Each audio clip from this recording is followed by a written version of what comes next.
I'm Rob Van Dam. The whole show.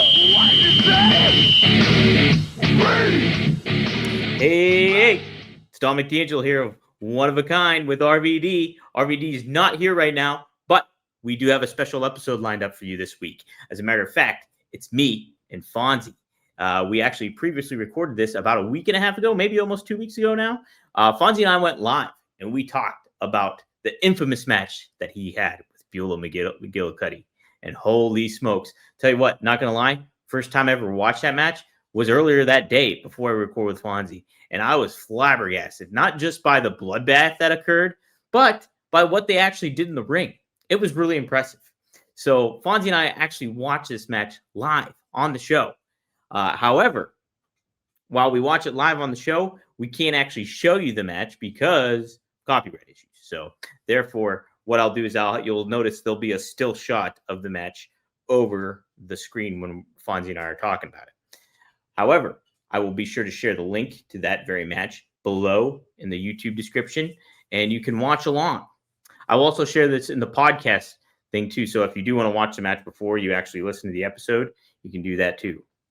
Speaking of, if you like what you're seeing, if you like what you're hearing, be sure to support the show and help us by liking, hit share, hit subscribe, whether you're on YouTube or if you're on Spotify or Apple Podcasts. Give us that 5-star review. And write a nice little review about us. Help us out in the algorithm. Get the word out about the show because I love doing this. Love Fonzie. Love RVD. Love all the people that I get to work with. And I love interacting with all of you. Even if you troll me or say negative things about me. It's fun. Look, I feel blessed to be able to get criticized. So thanks a lot, everybody. Enjoy the show. Enjoy Fonzie. And yes, always represent Rob Van Dam. Boom. Hey, what's up? It's Dominic DeAngelo, and I am here. We are live. We are live on RVDTV.com, on BrassRingMedia.com as well, and on RVD's X account. It's not just me, though. I'm with somebody that always knows how to call it right down the middle, and that is Mr. Fonzie. Fonzie, welcome back, man. It's been a while. Hey, Dominic, Daddy, glad to be back, and hello to everybody watching out there. We got some cool stuff to talk about. RVD's having twins. That's big news. It's been out, it's been out for a while now, but super excited about that. I think tonight we're going to be talking about the Beulah Fonzie match in '97 where I beat Beulah's ass. Got a little juiced up. People love that match. A little, more than a little, I would say. Holy smokes, Fonzie. It was pretty cool. Pretty damn awesome stuff. That's one of the big things that when I do WrestleCons and like the WrestleMania, the last 3 or 4 WrestleManias that I do, the big WrestleCons and conventions. I got a big convention coming up in Charlotte. I think this month and next month. Are you doing? Is it WrestleCade? Yes, a 3-day convention in Charlotte. I'm gonna try to go to that, Fonzie. I'm on that with Sandman and a couple more ECW guys. Yeah. Rob's gonna be there too. Yeah. Mm-hmm. Yeah. Got another one coming up on the 25th in Tampa area. Barry Rhodes is putting it on.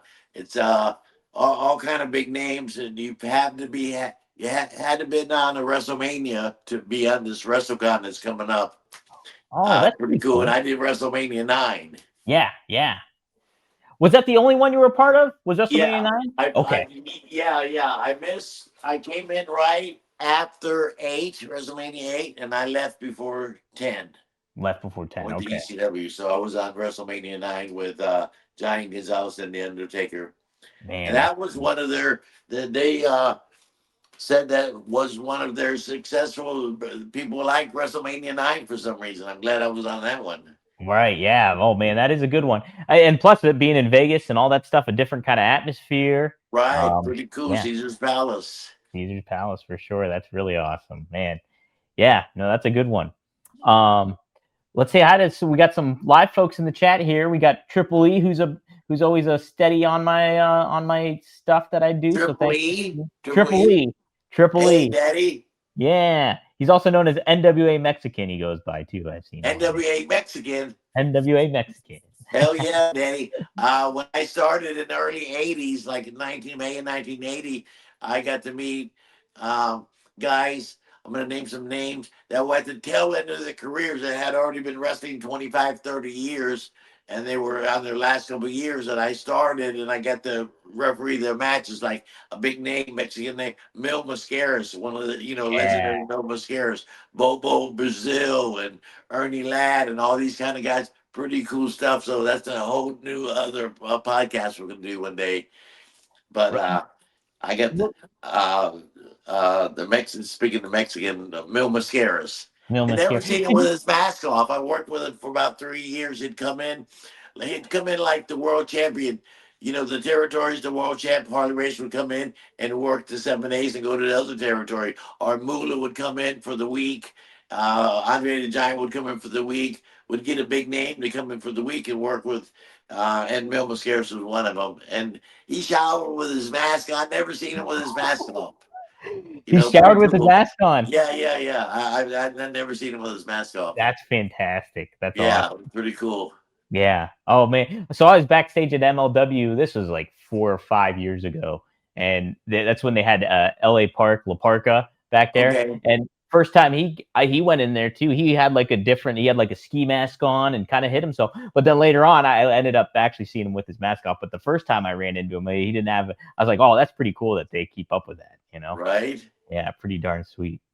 I started producing a new show too. Not a new show, but it's called Pro Wrestling Time Tunnel. It's with the wrestling historian Tony Richards, and they were talking about Florida. Oh, I know Tony. He's cool. He's awesome. He's such a smart dude, and he's really he's so knowledgeable. He knows so much of this stuff. Is he a wrestling historian? Yeah, he's a wrestling historian, big time. So, his X account, he'll post the wrestlers' deaths, and he'll tribute guys I've never even heard of. And it's just wow, he's just, and so he's paying homage to all these guys. And I thought that was such a neat thing to do. But he just did an episode of Florida of 1975. And he mentioned some names like Johnny Valentine. What was the other one too that was big? Oh, not Johnny Valentine. I'm thinking something else. Oh, you know what? I'm thinking of Mid-Atlantic. That's what I'm thinking of. Yeah, Mid-Atlantic. That's Valentine was big up there. Yeah, Valentine big up there. Because I was going to ask you if you knew who was it, but he's probably more of an NWA guy, if anything. Ciclone Negro, is that his name? Ciclone Negro, yeah. Yeah, did you ever work with him? No, he was right before me, but I used to watch him when I was a kid. He wrestled in Florida, with Eddie Graham and Cyclone, yeah. Yeah, man, wow. Yeah. Eddie Graham was great too, man. But yeah, how did you rate? Well, you didn't work with Eddie Graham, right? Yeah, I worked with him on almost a daily basis. He was okay. Florida wrestling. Florida wrestling, so I'd see him all the time. I kept thinking Dusty was but no, Dusty was the booker and Eddie was the owner. But he was involved to a certain extent. How was he to work with as a promoter? Pretty cool. Pretty cool. Old school, of course, but back in the day, I didn't know what old school was, Yeah, but, I just, for some reason, I fit right in, thank goodness. And, got a career out of it. But Eddie was great, man. He was that old, the real secret society, kayfabe. And, if you got the heels and the baby faces got dressed in 2 dressing rooms, and you couldn't, if you were working with a guy, you couldn't ride in the car with him. You'd get fired. Wow. That's crazy.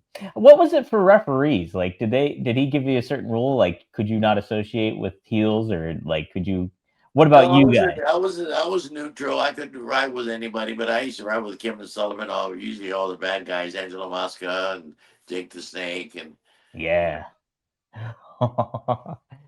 Man, how was it riding with Kevin Sullivan? He was such a unique character.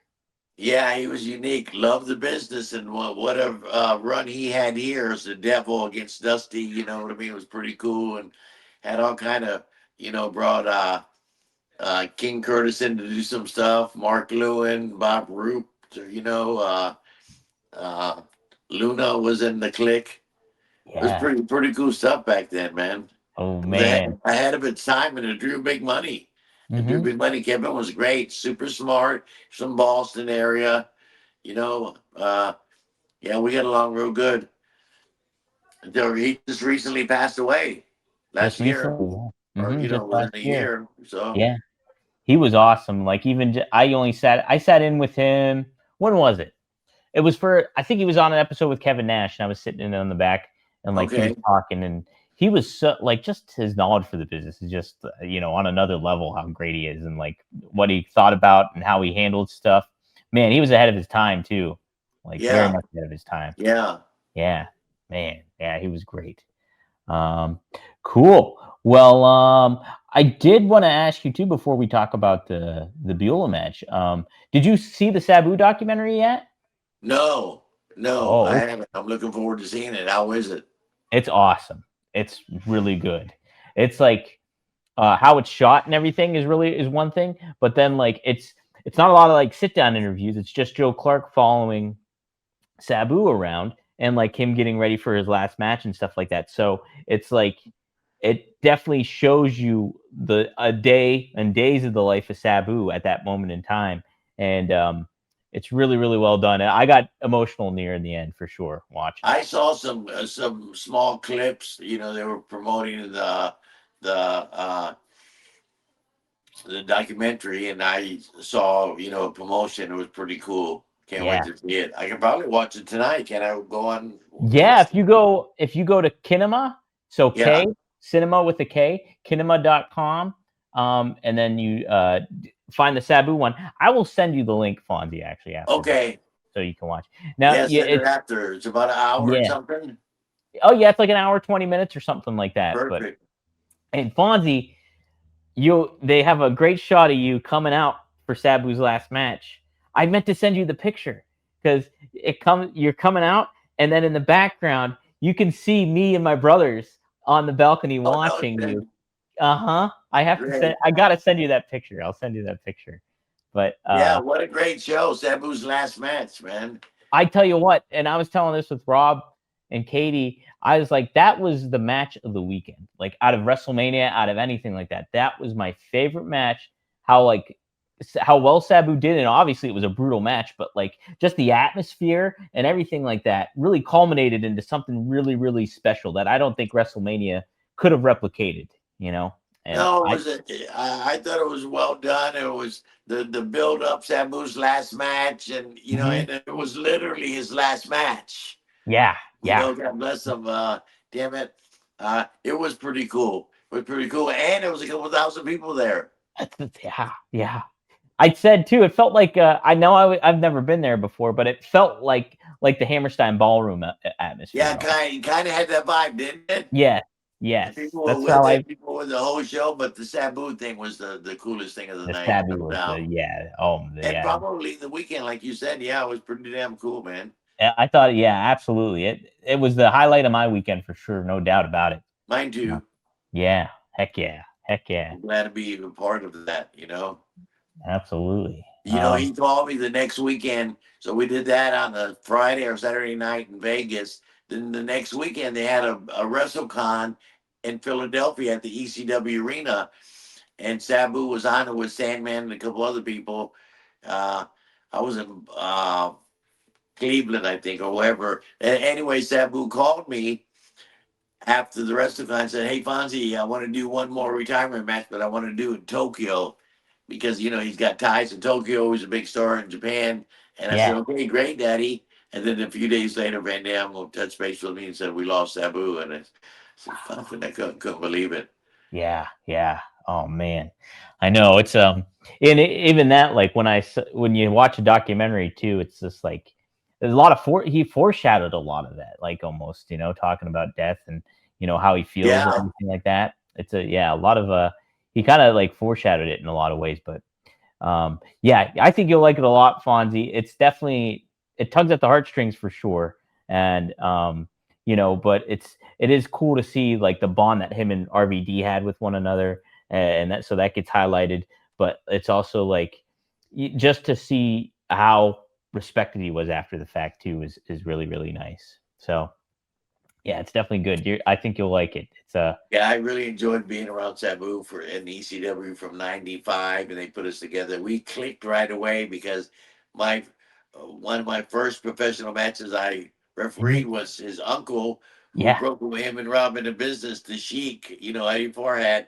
Uh, he was in a chain match with Terry Funk in Amarillo, Texas, and I refereed that. And the Sheik stabbed me with a fucking fence off. Talked about that before. I still got Oh the yeah. lead mark right there where the Sheik stabbed me. When I told Sabu the story, fucking he fell in love with me right away, you know. And man, we You hit it clicked, right you know, off. we clicked. Yeah. Clicked real good. Because Sabu is so guarded when you first meet him, and I'm like, I was Yeah, intimidated, like to kind of like, oh, how do I even chat with Sabu and stuff like that? And I can't even remember. I can't remember the first time I if I met him or if I talked to him on the phone. But either way, like he warmed up to me pretty not too much afterwards, and it was like, oh, you just got to break through that barrier almost, you know? right, hmm right. Yeah. Hey, yo, taking this quick break to tell you about the Perfect Gene. Perfect Gene, legitimate. This is a fact. This is a shoot. 100%. The Perfect Gene, that pair of jeans I own is my favorite pair of jeans I have ever owned. Bar none, hands down, 100%. That's a fact, Jack. And for good reason why. I got the Joker Blue. Boom, look right here. This is my pair of perfect jeans. They look great. The Joker Blues, baby. I got these.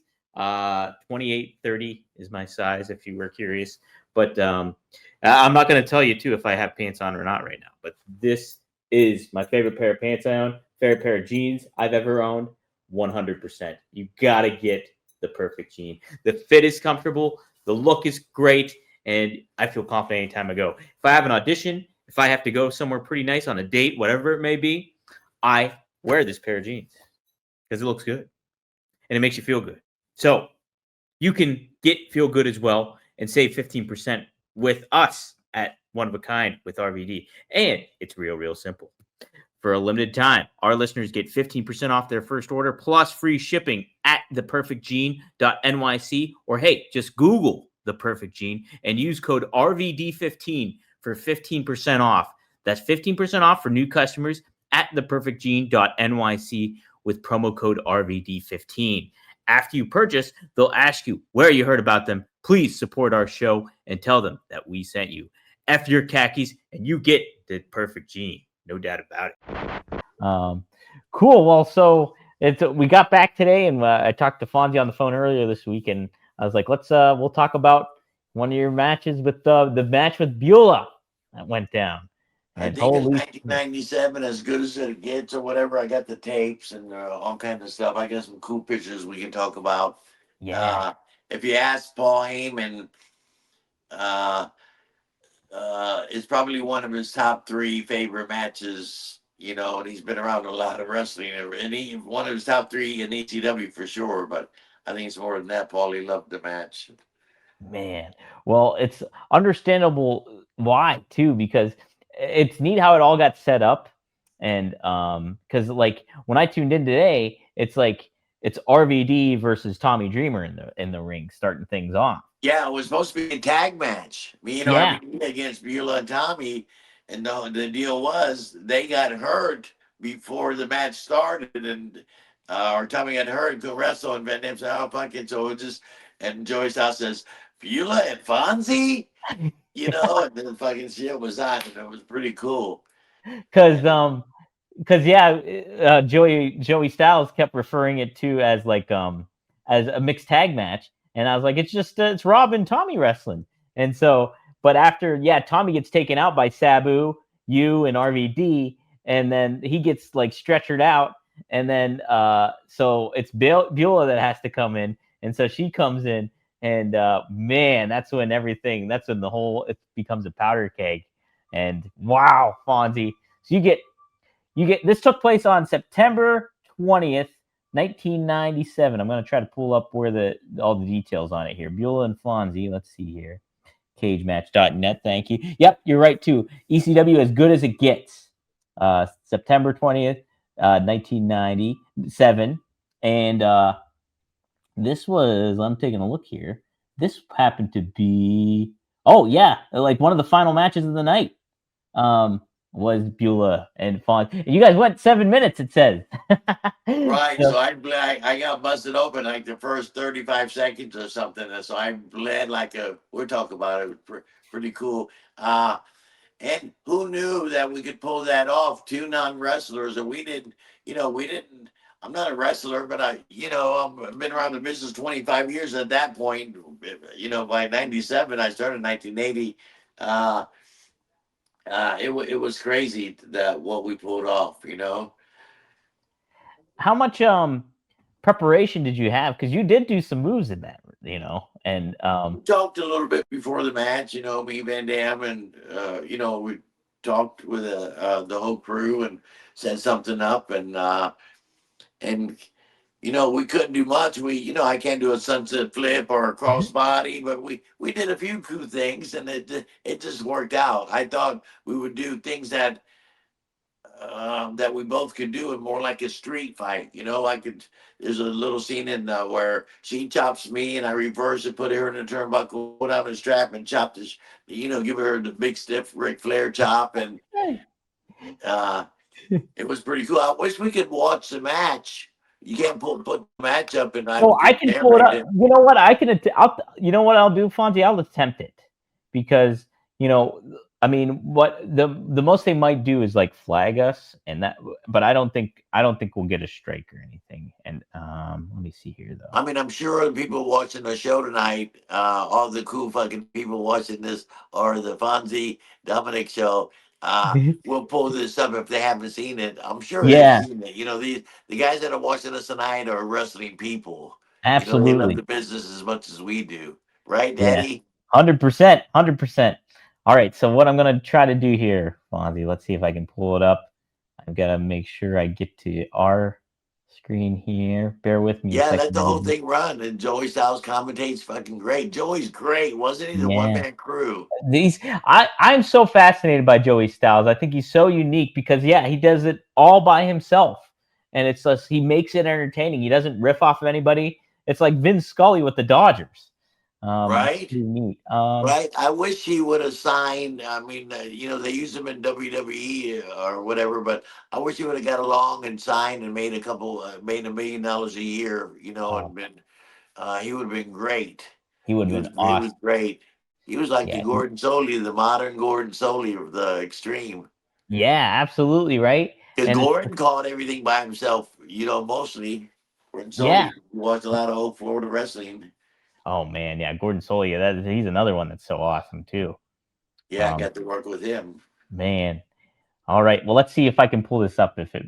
So there's the screen here. Let me see. I want to make sure. Can you see anything, Fonzie? Yeah, I can see me, Van Dam, and the ring announcer. Okay, awesome. So, do you want me to start it when you start wrestling? This is about a 14-minute thing altogether. Yeah, it started when I just started because we just got where she is with a tin sheet or. Yeah. All right, so that's when Tommy gets busted down, so he's out. Let's see where this is at here. I'll make sure. I'll turn the sound on too. Hold on, we'll go back. Gotta go back a little bit. So there's where Tommy gets carted off. Oh, that's when Van Dam's leaving and stuff. Yeah. Okay, here's where it starts. I start pushing Beulah around. All right. They're taking Tommy out now. Yeah. Since I touch Beulah, here we go, Daddy. Here we go.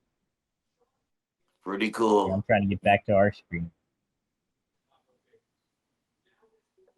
We wouldn't be looking at this match if I didn't get rushed to the hospital and almost died from blood loss. That's crazy, Fonzie. It made the whole thing. Yeah. So it's just been another boy versus girl, that was it. But yeah, the blood made the whole thing. People ask me all the time, number one questions. All right, here we go. You're ready to roll too. Come Look at you, Daddy.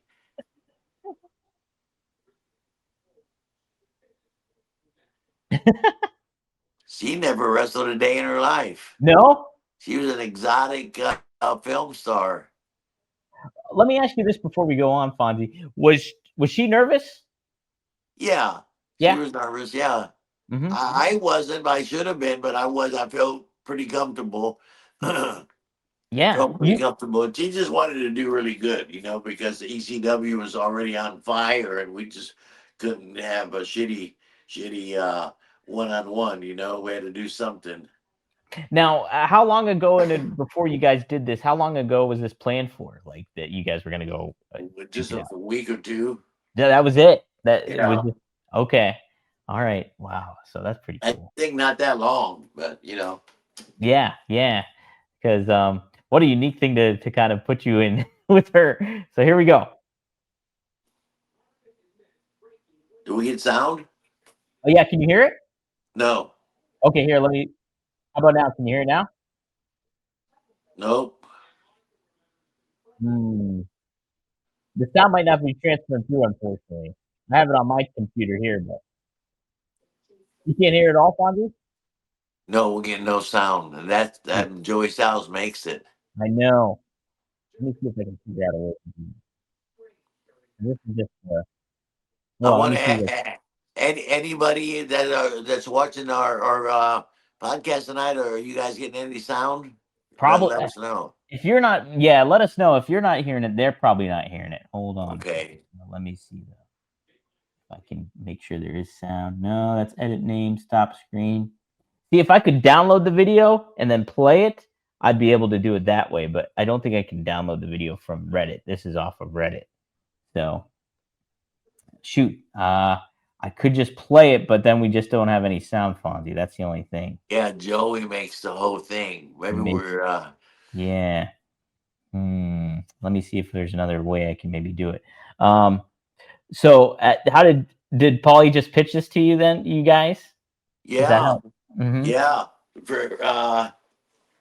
For some reason, people say that I was about to get fired, but I don't know about that because WCW is stealing talent, not stealing talent, offering people spots in WCW from ECW and not going through Paul Heyman. Right. And I think the ECW office thought that I was a part of that WCW was calling me, and then I talked to Sam, and hey Sam, man, they want you. Why would they call me? Just call the guy. Just Yeah. call Sandman or whoever they wanted. So I didn't know anything about that, and supposedly I was supposed to get fired or something after the match, but Paulie couldn't fire me because the match was so good, and so that cemented my job for another 3 years. Well, because there was like rumor that like there was like a mole or something, and they were feeding him Right, information. right. They thought it was me and Todd Gordon somehow. Yeah, Or, yeah, but I never heard that until after the fact, until after the match. yeah. Oh, They that's said, "Oh, crazy that then. saved your job, Fonzie." I said, "What are you talking about?" The WCW is calling you to steal our guys. I said, "No, they weren't. Why would they call me?" You know, Yeah. doesn't make any sense. No, it makes zero sense. So I might have found it here, Fonzie. I have to download it real quick, but it might not take too long actually. So There's Joey. there's Joe. So you do see him on there. Okay. I see Joey. Okay. So give me a second. I will copy. Yeah, we got time. Okay. Let's see, and I'll paste it here. Hopefully it'll work here. It might take a couple minutes. All right, so it's Just downloading. watching it's worth pretty cool. We're watching it with everybody that's on our podcast. Yeah. People who love the business. Yeah, They're the typically. ones that ask me when I go to these WrestleCons and stuff. Ask me about this match and ask me about the Lex Luger and Bruiser Brody Yeah. match all the time. You know what I mean? Heck yeah. Here, I'll put you up there. Yeah, look at that. They ask me about this and the Beulah match, which is We'll have- right here.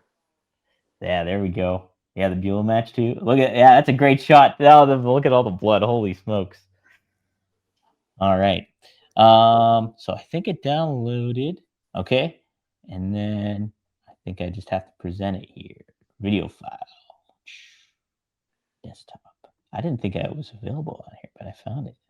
The Sandman and All right, I especially think I got it, Tommy Fonzie. Dreamer, who wants revenge for Beulah. Did I get it up? Speaking of Beulah, on a You got- personal you got aside, the sound. this is not a commentary Yep. on anyone who's let's currently in see if I can ECW pull this or who up. has been here in the past. But Beulah is more than just some TNA spectacle. Yes, we've Here we go. exploited her for her sex appeal. Guilty as... Oh, here we go. This is a pretty good shot. Look at this! Oh, Bullseye! I told her to hit me as hard as she could, and she did. you did. Now, did that get you hardware, or did you have to blade for that? You bladed? I got juice. You got juice. Okay. Stop it for a second. Yeah. So we're stopped in between, and so I can talk about that spot. So Yeah. the thing was, we didn't know how to start the match. I said, well, let me go to hit you, and I turned around to go to hit you. You pull out that tin sheet, which was just like a bacon sheet. Yeah, cookie So sheet. Cookie you sheet. can get hit with that as hard as you can. So I hit the thing, and then she whacked me on the head. I said, "Lay it in me as hard as you fucking can. I'll go down." Because it sounded good. The Yeah, movie it sounds started from the great. beginning again. You can Yeah. hear that big smack where she hits me, and I go down and get the juice. Yeah. And Okay. she's posing in the ring for it. She does the Tommy Dreamer pose, Yeah. for to each side of the arena. And by the time she comes to get me, I would already have the juice, and we continue on. Yeah. Okay, here it is then. He did it right there. The crowd's going nuts. Yeah, people loved it. And the innovator of violence has rubbed off on Beulah.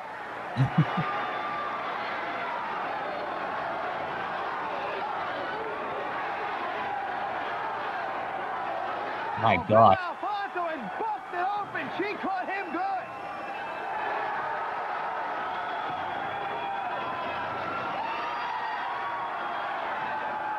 Beulah throws Alfonso to the outside.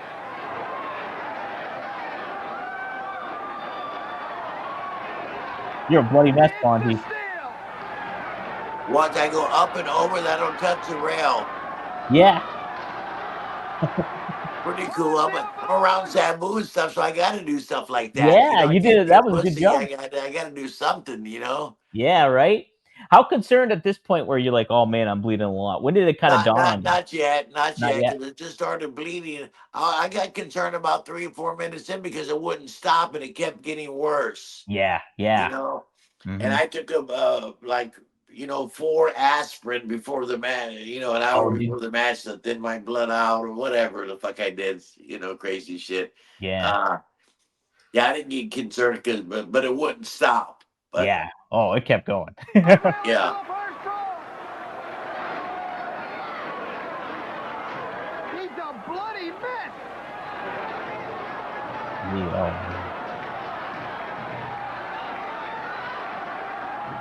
Beulah's got a frying pan. This is my first offense on her. Yeah. I've been getting beat up. Fonzie, I was shocked when you did that. I couldn't The believe low blow, works every time. Pretty cool, right? it's a great spot. It's a great spot. Fonzie goes long. I don't think he can see out of that right eye. I thought you were gonna put her in figure 4. It's horrible. And I did actually lose my vision. I believe it.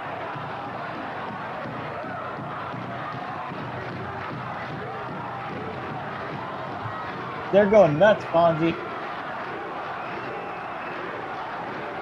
I'm working the hard camera, No, you know what you're doing. Alfonso is trying to I love choke this out too. Beulah.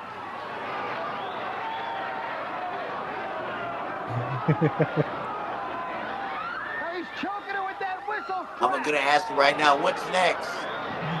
What's next, Daddy? What's next?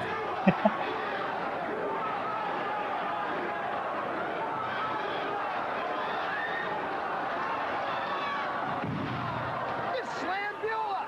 What a scoop slam. Right, it wasn't like a regular slam. No, you like flipped it. It was almost like a gourd buster meets a body slam.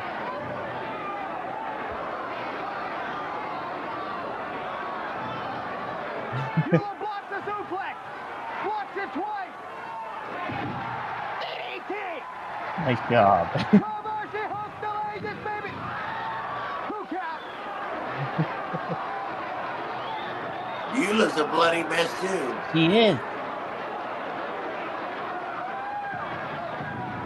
Fonzie misses a clothesline. Nice job. I love that.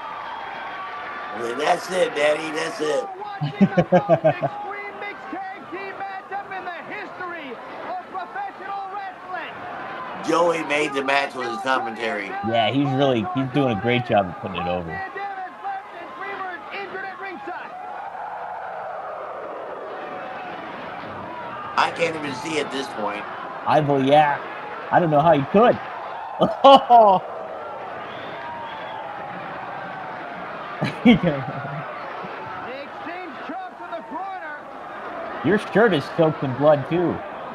I wish I had a white shirt on. Yeah, I'm right. Going up top.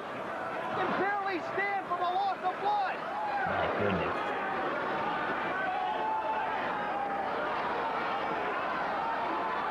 He's going for a moonsault. Oh, did he ever get caught? Now he's tied to the trio woes.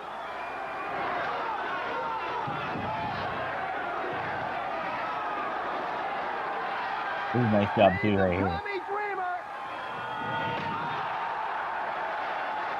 Look at all that blood, Fonzie, too, in the ring. It was crazy. It was good. Yeah, People are loving it. People are loving it. Beulah they're is going taking it berserk. to the extreme. We're getting ready to go into the finish. Yep. Thank goodness. I'm impressed you were able to do all this too with not being able to see. Well, one eye. One eye. My Okay, right eye okay. didn't see. Yeah. Still, that's tough to do though. But Alfonso is on his feet. He's gonna powerbomb Beulah. He's gonna powerbomb Joey's so Beulah good. out of the Yep. corner. He's got her up. That was great. Beulah runner.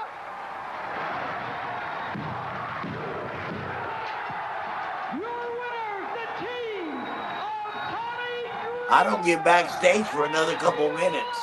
Really? Yeah, and then the paramedics, we'll talk about that in a minute. I'll put down the volume a little bit so we don't get copyright with the music at least. Yeah. So I stay in there a little bit, and Tommy says, don't get up until Fonzie leaves. Yeah. He's coaching her. That's pretty cool. Yeah, I say, wait till Fonzie leaves and then he pose and all that. How old were you at this point, Fonzie? I don't know, 1997? Yeah. 57, 67, 77, 87, 80. I was 40 years old. 40 years. Okay. So you're as old as me right now. Yeah, exactly the same age, 40. Wow. I was born in 57, so 40 years. That's right. Yep. Yeah, this is great. So now she's posing. She's full of blood. People loved it. And it's, one of their legendary great matches, like Sabu and Terry Funk. And not as good as, of course, as Sabu and Terry Funk in the Bob Wire match. But I was in that one, too.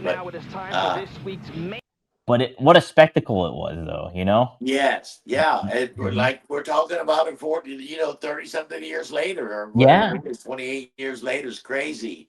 Yeah. Crazy how that was one of the matches that people talk about in ECW, They talk about the Bob Wire match. They talk about Van Damme's matches and stuff, but I'm included in the top 10, I guess. That's great. And now, Paul just pitched to you, like, hey, we're going to do this. Are you comfortable with doing that? And then getting Beulah to do all that stuff, too? Yeah, because Paul was a genius. Whatever he said, I'm going to do. They kept me super busy. So I thought it made sense. It didn't hurt me. I'm with Van Damme and Sabu, two of the biggest superstars in ECW. I'm in the main events every time we do a show, or the top 3 matches every show. Van Damme's on top. Man's with the television title for 2 years. This is a replica I had somebody make it for me. It's really cool, that the belt that Van Damme had for 2 years, 3 months, 14 days, and pretty cool. Hey, want to take this moment in time to talk to you guys all about IndaCloud, one of our favorite sponsors here at RVD, one of a kind with RVD, and it's for good reason. IndaCloud gives good, high-quality product that fits your THC needs. If you're getting sick of that liquor cabinet, you want something a little bit more cleaner, something a little bit more refreshing to have, you can't get any better than IndaCloud. And man, let me tell you, the product that they have, diverse and fits your needs too, to have a pretty good time, even when the fall's hitting and you're getting into that seasonal change kind of thing like that. I'm always a little apprehensive when fall kind of hits, gets me. I'm like, oh man, winter's coming. If you're in Pittsburgh too, it's a little added. I don't know. But IndaCloud makes it real good. They have so many different things like candy flavor too. In the cloud, they got the strawberry soda, which is 20 milligrams of THC per piece. So, and it's all like a bag of candy here. Look at this. You get the dope rope here too. Blue raspberry. Can't speak highly enough of that too. So they give you plenty of different options here. All THC hybrid stuff, as well as the crystals. Look at these popping crystals there. Chronic crystals going on. Check that out. So plenty of different options here too. Also orange soda. We got sour apple soda. So lots of cool things you can pick and choose from, tailored to your needs. And we at RVD have a special deal for our listeners. You get 30% off. That is 30% off when you go to inda.shop/RVD and you use the code RVD. You get 30% off your first order if you're 21 years or older. So you cannot get any better than IndaCloud. Such a cool new sponsor that we have here too that I'm happy to be a part of and kind of support, because if you know RVD, you know IndaCloud's a good spot for him. If you're 21 years or older, go to indacloud.co. Use code RVD for 30% off your first order plus free shipping. That's indacloud.co, code RVD, 30% off, free shipping, and a better mood showing up right to your door. Take their quick survey when you order to support the show, and thank IndaCloud for making October feel a little later. Hey, you can have better sex with Blue Chew. Blue Chew is the original brand offering chewable tablets.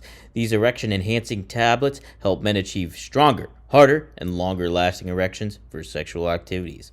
Blue Chew is putting its money where its mouth is and offering you a month free. The process is simple. Sign up at bluechew.com, consult with one of their licensed medical providers, and once you're approved, you'll receive your prescription within days. Blue Chew tablets are made in the US of A and prepared and shipped directly to your door. You can take them anytime, day or night, or so you can be plan ahead or be ready whenever an opportunity arises. The best part, it's all done online. That means no visits to the doctor's office, no awkward conversations, and no waiting in line at the pharmacy. Blue Chew won't stop until every man is bricked up like a brick house. That is the mission. So make life easier by getting harder and discover your options at bluechew.com. And we've got a special deal for our listeners. Try your first month of Blue Chew free. Visit bluechew.com for more details and important safety information. We thank Blue Chew for sponsoring the podcast.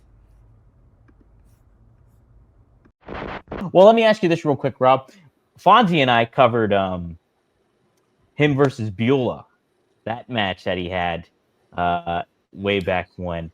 What are your memories of that? Like, I watched it like for the first time this week, and man, he was a bloody mess. The ring got just fucking saturated. He was saturated in blood, but the crowd was electric for that match. Yeah. Do you have any memories of that in that night? When it went down? I was proud of him because he didn't usually have matches. You know, he wasn't normally a wrestler, but he was going out there to wrestle Beulah. And I was like, what are you going to do? Like, and I was proud that he went out there. And from what I remember, I mean, it was a really entertaining match. The crowd loved it. I don't remember the details right now, but I remember watching in awe. And I remember he was losing so much blood that I was thinking, you know, is he he working? Is he like dizzy? Is he losing his balance? You know, like that's a lot of blood. Is he losing too much? Do we need to worry about him? But that was something. Him and Beulah both. I was impressed with them. Yeah, like they did some moves, and I didn't expect it. Like when I was watching the match, and like so he did like a modified body slam that was like a body slam that had a baby with a gourd buster, and it was like so he like flipped her, and then he did the flare chop to her in the corner. He did a little bloater, give her a low blow, which was crazy. The crowd was like, but it really got the crowd into Beulah, and it was just. It was really well done. I was really impressed. Did she do a Hurricane Rana? Yes, she did. Because Fonzie picked her up for a power bomb, and they were at the corner, and he was going to power bomb her, but she turned it into a Hurricane Rana, and that's the finish of the match. That was the finish. Yeah, I don't remember too much of it, and I'm not normally a fan of intergender wrestling personally, But I remember that I felt like they worked hard. They did work hard, and it was cool. Fonzie, like too, he he had such a ring presence, even when he's all busted open and bleeding like crazy. He was just like acting like he's been there before. It was Yeah. So after the match, Uh-huh. I'm crawling back. I'm crawling back all the way from the ring. I'm on all fours all the way to the dressing room before I let anybody help me. So I get back there and the paramedics start working on me right away. And they really couldn't stop the bleeding. So they wanted to take me to the hospital. I said, is it that bad? I guess they hit an artery or something. Perfect. Oh. You can still see the scar right here for you. Oh yeah. See that fucking scar? Oh yeah, I see it. But I hit it pretty good. It was kind of deep.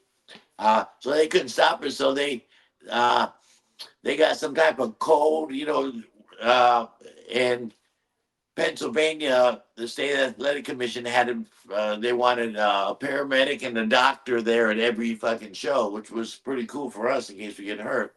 Right. So the paramedics were there and they were trying to get it stopped, but they couldn't. So they get ready to take me to the hospital, but they get this cold steel plate and put it on the cut Mm-hmm. and tape me up, with the gauze and rush me off to the hospital. And I get to the hospital and head trauma trumps, a broken leg or, a scratch on the back or whatever, or, fever, Right. because it's head trauma. So they took me right in, and a couple of nurses come over to me right away and asked me what, so one of the nurses started taking the gauze off, and I said, "Hey, be careful because I'm squirting blood out. It's squirting out pretty good. It's bleeding pretty good." She says, "Oh, don't tell me what to do. I've been a nurse for 20 years." I said, "Okay, Daddy." So she takes the last wrap off, and the steel plate falls, and the fucking blood shoots all over her, not on her face, but all over her neck and all over her fucking white outfit or, those green outfits. And she was Yeah, the fucking scrub. pissed. Yeah. But anyway, the doctors come and they finally stopped it, and I got sutured inside and out and stapled, all kind of pretty cool shit. So they wanted to admit me in the hospital for the head trauma because I lost a lot of blood. They said, I bled for like 7 minutes during the match, and maybe about another 4, 5, 6 minutes before they put that steel plate on my head and take me up and got me to the hospital. So I bled, 15 minutes, pretty strong. Yeah. I lost a lot of blood, they said. So they wanted to admit me in the hospital. I said, no, I got a flight early in the morning, 8 o'clock flight back to Tampa. I'm not going to stay in the hospital. So I had to sign a waiver for them to release me. They wouldn't release me unless I signed it. They wouldn't be responsible if I died or something. You know what I mean? Yeah, right. Yeah. Hey, we gave him the shot. Yeah, so I signed a waiver and they said, okay, you're on your own. But here's what we suggest. We suggest no alcohol, no cigarettes, no pot, don't take a pill, drink plenty of fluids and some juices and stuff, trying to replenish and, have somebody with you into your hotel and make sure you're okay. Yeah. So they wheeled me out in the wheelchair out of the emergency room because that's what they do. They don't let you walk out, and there's Sandman waiting for me in the Sandman van. He's got a blue Dodge van, we all used to ride in. So I get in his van. He has a 44-ounce fucking vodka and cranberry, lights up a joint, throws a Percocet in my mouth. Exactly what they told me not to do. That's what I did. But anyway, that's the story about that match. It was pretty cool. Thank you, Beulah. Thanks for everybody for putting it over for all these years. And thanks, Paul Heyman, for being one of your favorite matches. Oh man, that's such a, and it's understandably why. It's because it's like two people that are non-wrestlers, and you make something really special out of it. Like it was the crowd itself was very hot for it all, and there's a good reason why. The crowd was crazy for it. ECW Arena was on fire at that time. They had been running before me. I got there in May of 1995 when I started, and the crowd, and they were already rapping. There's already that ECW crowd, you know what I mean? Nothing like an Extreme Championship Wrestling where they were doing tables and shit like that way before I got there. So pretty damn cool. And Joey was so good at it, man. And He all was the great. characters. Beulah was a big player. You know, she was with Tommy, one of our big baby faces. It was one of our big star top 5 big stars. Van Dam, Sabu, Sandman, Taz, Tommy Dreamer, all our big stars, you know? Yeah, right. Big names and everything like that, and that just kind of helped also set like that underground edgy vibe. Like what I didn't play was the RVD promo beforehand, but he was like he was dropping f bombs on there and everything to that effect, and it just added that element of what kind of wrestling fans and society at the time were kind of clamoring for, is like more edgy content They and things wanted like that. something different. That's why ECW was in the right place at the right time. And they had, Paul Heyman behind it and a bunch of guys that wanted to do stuff like that. And we all learned on the fly. Nobody was, we all learned to go through tables. And, the boys learned to go through tables and have those crazy matches and barbed wire and Sandman coming out with a beer, smoking a cigarette. And, Yep. we were playing it by ear and then everything got over. That's it. We had it was the perfect timing, perfect, Yeah, the stars aligned for that, you know? that's what I was looking for. Yeah. What else was I gonna ask you about it? There was something else I had in mind, but here, let's take a couple fan questions. Triple E had a few good ones too. Let me see. Talk about the Mexican kid. Yes. Yeah. Okay. Here it is. Yeah. Okay. This is a good question. He asked, during that infamous encounter with Beulah, what went through your mind when you started bleeding so profusely? And do you have any regrets of how extreme it got given the risks that were involved with it? Do you have any regrets on it, first off? No regrets at all. I'm glad it turned out like that because we're still talking about it today, 28 years later, whatever, 25 years later. No, it got over. People were talking about it. And I was a little concerned when they got busted open, Mm-hmm. but I didn't know how bad it was, and I didn't know how much blood I was losing. I knew I was getting good juice, and I was glad of that because it made the match. People still talk about it. We wouldn't be watching this and having a podcast about it unless it was sensational juice. Yes. We're just regular juice, it would have been another match. So I have no regrets in doing it. I'm glad it turned out that way. I'm glad everything happened the way it did. Man. And now, did you get any extra pay for doing something like that? No, he Yeah. paid me really good. He paid Yeah, me well. that's He paid good. me well. Remember, we're a small company trying to make it. So, we did 21 pay-per-views, I think, and the buy rate was pretty good. And we weren't going to Madison Square Garden, but we were going to, the Burt Flickinger Center in Buffalo, selling it out. 5,000 people, but we were bringing in maybe $12 million a year, but spending 13. To make Right. but it was so pound for pound, he paid me well with a small company. Yeah. And like this is too, you're right too, because this is like right after, not too, a few months, probably 6 or 7 months after Barely Legal, which was in April. So this Yeah. is in September. So Was yeah, that the first pay-per-view, Barely Legal? Barely Legal, April 13th, 1997. That was the very Yeah. ECW pay-per-view. And Rob just told a story about that too, where he was backstage and he was upset, because he wasn't booked on that show. And then apparently Paul went up to him, and Rob just told this story on this show, but he was like, well, he did his Paul Heyman impression, which is great. He's like, "What can I do to make you happy?" And Rob said, he was like, I'd like to be paid more and work less. Right. Yeah. And so that's it. That's kind of and that was like a pivotal moment for Rob and ECW and stuff was that moment, because because he was not happy with all that. So it was kind of neat to get Rob's perspective, and sure enough, the pay-per-views take over and ECW starts taking off even more so too. So it was a pivotal moment for all of us with the pay, especially the top guys, because he had to pay us because we were getting noticed. And other companies wanted our guys, Mm-hmm. But we decided, like Van Dam could have left any time to go to WCW or WWE, but he chose to stay in ECW, work Friday and Saturday, and make reasonable money. And then after the pay-per-views and the buy rates come up, there was a little more money, so he could pay us a little better. Yeah. I made decent money. We were working 2 days a week, Right. Friday and Saturday, and sometimes on Sunday for a pay-per-view or something. But mostly 2 days a week, sometimes 1 day a week, Yeah. uh, and Wow. making some money. Making real decent money. Well, Yeah. so this is going to be a hard question, I think, for you, Fonzie, because you've been all over the place. But sometimes Rob gets asked on the show, like, what was his favorite promotion to work for, and he has a certain way he phrases it. He was like, uh, he says that ECW was the funnest that he's had. WWE paid, yep, WWE paid him the best, and then he said TNA was the easiest. I think is how he rates it all. But how would you rate ECW for you? Was it like the funnest time you had? Was it more like lucrative? Like where would you put that up against, say, Florida? Like working. Well, WWF, when I worked there, was WWF, not WWE, but just get ready to go.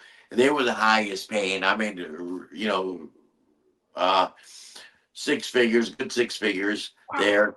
As a Yeah. referee and a personal assistant for Giant Gonzalez, we're all over the world. But that's another podcast we're going to talk about Gonzalez one night.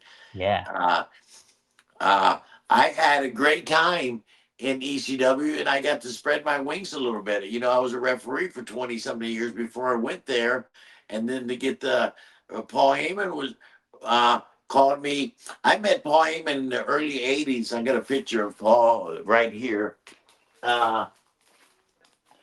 where Paul Heyman came down to Florida. I was working in Florida. This might have been like 82 or 83, and Dusty went up to Jim Crockett, and they gave the book to Bob Roop, and Bob Roop says, the only way I'll take the book is if I want Fonzie to be my assistant booker. So I was assistant booker for Florida Championship Wrestling with Bob Roop was a booker. And Paul Heyman had came down. He's trying to break into the business. He was a photographer, selling merchandise, doing all kinds of things.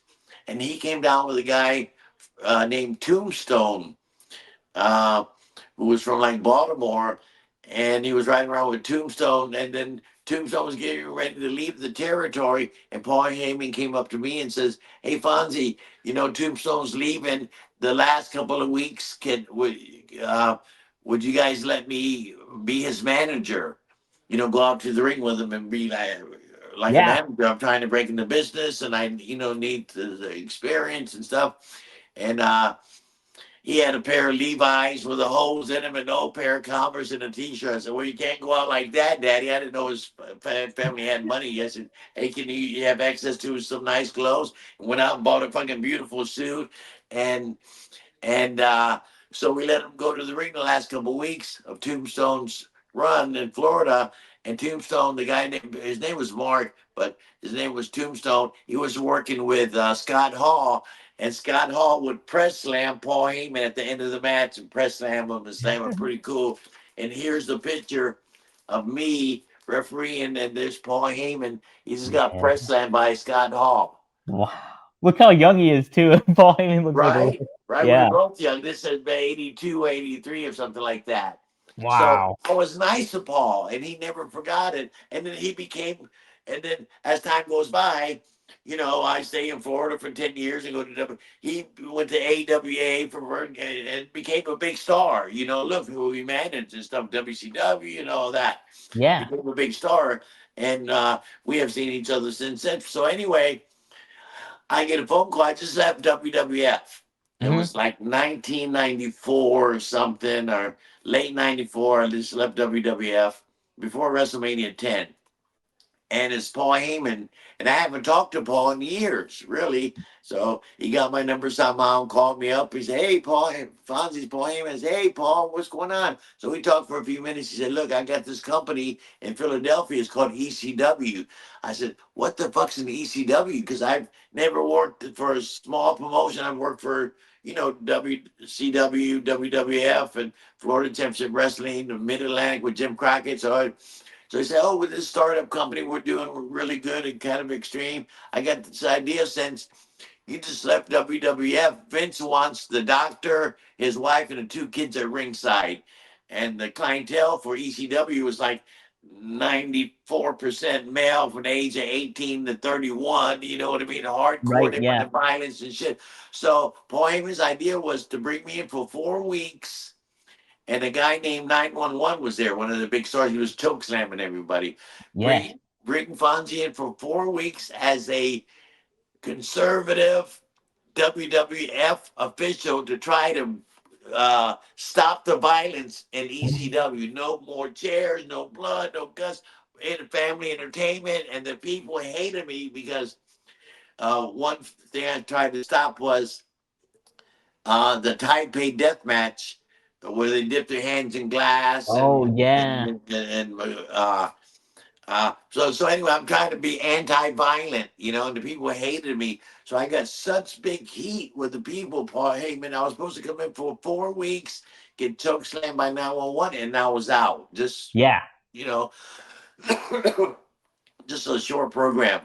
But since I got so much heat and the people wanted to kill me, I had to get escorts in my car because people literally wanted to fucking hang me because I wanted to stop their ECW violence.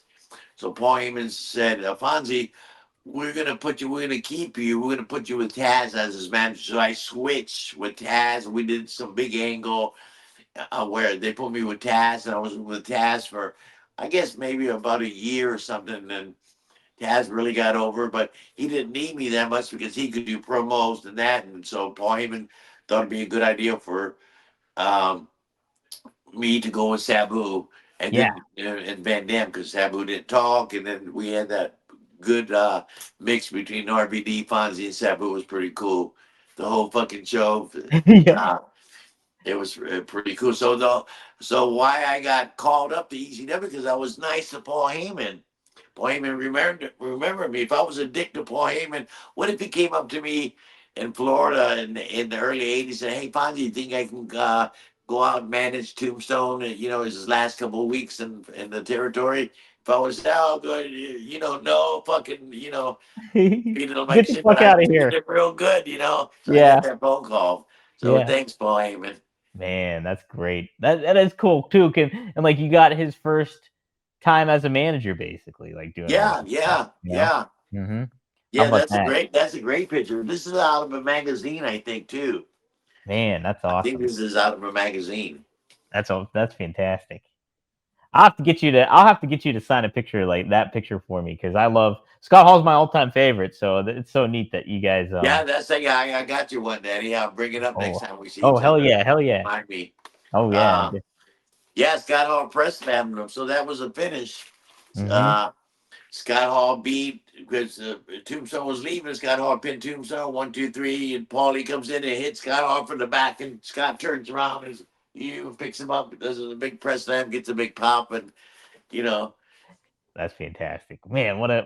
And like you think about all the trajectories you guys took, like you going ECW and all that stuff, and then obviously Paul Heyman, what he's done, and Scott Hall in wrestling. It's so neat that like that's how like so many of you guys got your early starts in that regard. And Being when I got to like, ECW, I think it was May-ish of 1995, I used to be in around Hulk Hogan and Andre the Giant and all yeah, these big stars and Jack Briscoe and Dory Funk and all these huge stars. So my first night in ECW is at the arena show. I walk in the dressing room. There's all these guys. I don't know fucking one of them. Tommy Dreamer, Sandman, Todd Gordon.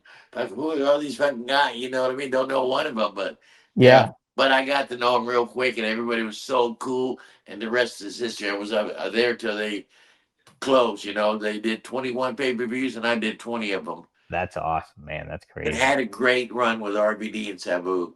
Oh man, absolutely. What a trio you guys were. And so, man, this is awesome though. I'm glad we got to actually watch the match too. I was like, Yeah, that oh, was pretty cool. People, the people who haven't seen it that are watching can rewatch it. All you got to you can Google Fonzie and Beulah and pop yeah. right up. Well, when I repost this video too, I'll be sure to share the link to the other video as well that people can watch too. Yeah. Yeah. So good stuff. Fonzie, plug your dates real quick. What you have going on and what you Let got me going get on. my book because I got Yeah. a lot Okay. of dates coming up.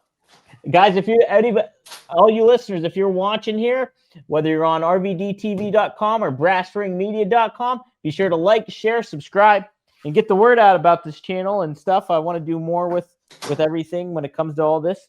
So that's the way you can help us all out here. So If you're on rvdtv.com, be sure to like the video. Be sure to subscribe to the channel.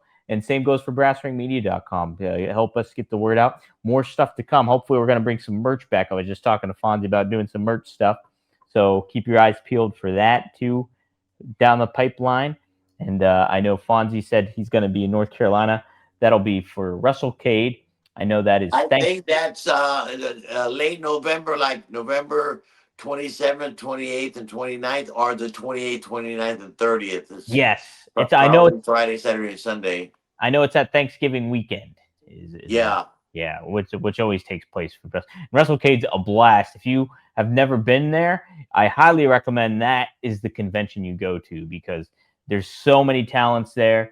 They have live. I think it's one of the biggest ones, like the one in WrestleMania. Yeah, the 3-day WrestleCon. I think it's as big as that, isn't it? Yeah, if not, because I mean, I guess WrestleCon has live wrestling there too, but yeah, WrestleCade is like really. I think with WrestleCade, you get more of an intimate experience with it all. Okay. Yeah, I think WrestleCade is just like the pressure's not as on. It's not as regimented as what WrestleCon is because, like, I know they have like really huge names sometimes at WrestleCon, and there's some legendary huge names at WrestleCade too. But I think it's more of a looser tie kind of experience. I think, which makes it. Yeah, if anybody comes up, anybody watching tonight, if anybody makes the WrestleCade in Charlotte, November 28th and 29th, if you come up to me and say, hey, I watched you and Dominic on Fonzie's podcast, I'll give you a fucking pretty cool 8x10. I got some really cool pics, Daddy.